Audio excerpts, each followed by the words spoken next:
Welcome back, guys. In this video I'm going to show you how to find and install RX Corner app. So first thing first, open App Store. Just click on that blue icon right here on your home screen. Then make sure that you log in on your Apple ID account. Then click on a search button right here, and in the search bar typing RX Corner and go search right here. Then scroll down a little bit until you find the app right here.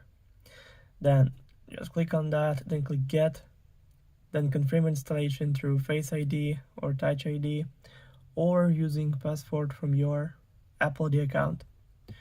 So now it's all done. The app is only 9 megabytes. Also, all links will be in the description of this video. Hope you guys enjoy. Thank you for watching. Please like and subscribe for more. Bye.